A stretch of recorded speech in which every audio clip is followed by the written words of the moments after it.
Hello' বন্ধুসকল, আপোনালোকে ভালে আছে চাগে? সাধাৰণতে মই কিতাপ পঢ়ি ভাল পাওঁ আৰু কিতাপৰ বিষয়ে যেতিয়া কিতাপখন পঢ়ি শেষ হয়, পঢ়ি ভাল লাগিলে কিতাপখনৰ ফটো এখনৰ সৈতে প'ষ্ট এটা লিখি পিনে আপলোড কৰোঁ। কিন্তু আজি এটা ভিডিঅ' বনাবলৈ মন গ'ল এখন বিশেষ কিতাপ পঢ়ি। কিতাপখন ইমান ভাল পালোঁ যে কিতাপখন আপোনালোকৰ আগত ভিডিঅ' আকাৰে কিতাপখনৰ বিষয়ে জনাবলৈ মই আগ্ৰহী হৈ পৰিলোঁ। কিতাপখন ইমানেই ভাল লাগিলে মানে। কিতাপখন কাৰ কি সেইবিলাক কোৱাৰ আগতে মই আপোনালোকক আমাৰ যোৱা বছৰ মানে 2025 বৰ্ষৰ 31 ডিচেম্বৰ তাৰিখৰ অসমীয়া প্ৰতিদিন কাকতৰ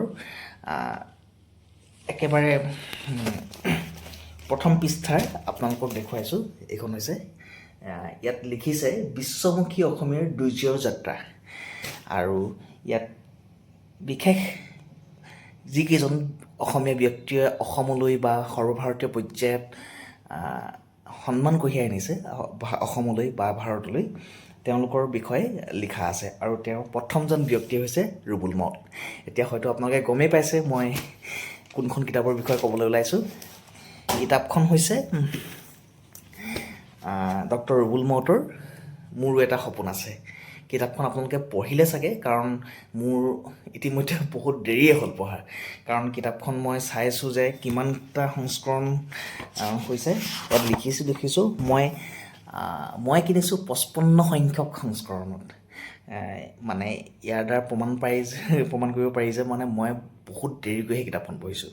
আৰু হয়তো মোৰ দুৰ্ভাগ্য বুলি ক'ব লাগিব মই এইখন কিতাপ আজিলৈকে পঢ়িব নোপোৱাটো। ব্যস্ততাৰ কাৰণে মই নাপালোঁ পঢ়িবলৈ। আৰু কিতাপখন পঢ়াটো প্ৰতিজন অসমীয়াৰ বাবে অতি জৰুৰী বুলি মই ভাবিছোঁ। এইটো কাৰণে ভাবিছোঁ কিতাপখনত ৰুবুল মাউত ডাঙৰীয়াৰ আত্মজীৱনীটো তেওঁ নিজে লিখিছে, যিহেতু আত্মজীৱনীমূলক কাহিনী আছে আৰু কাহিনীটো ইমান সুন্দৰকৈ উপস্থাপন কৰিছে, প্ৰত্যেকজন অসমীয়াই বুকু উপন্দি যাব কিতাপখন পঢ়িলে।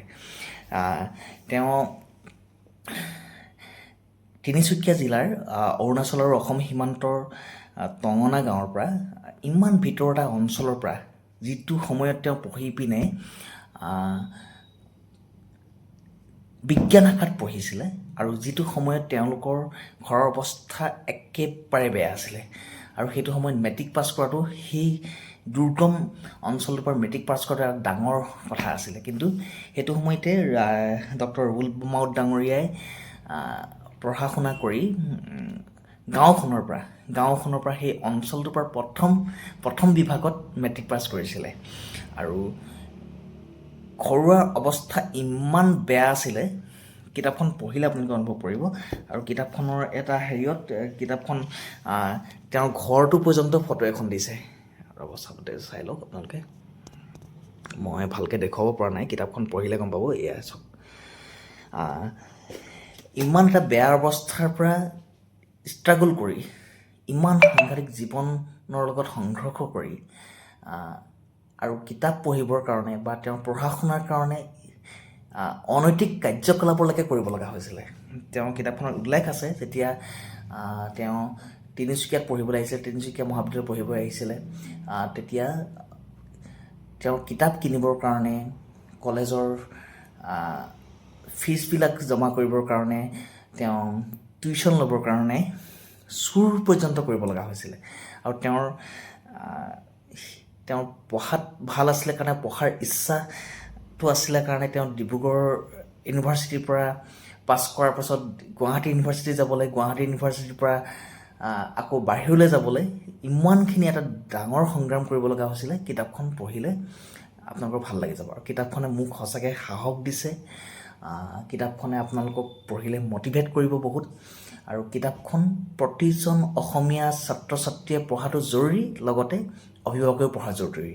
কিয়নো তেতিয়াহে অভিভাৱকসকলে বুজি পাব যে সন্তানৰ প্ৰতি কৰিবলগীয়া দায়িত্বখিনি কিমান পৰ্যায়ৰ হ'ব লাগিব। আৰু আমি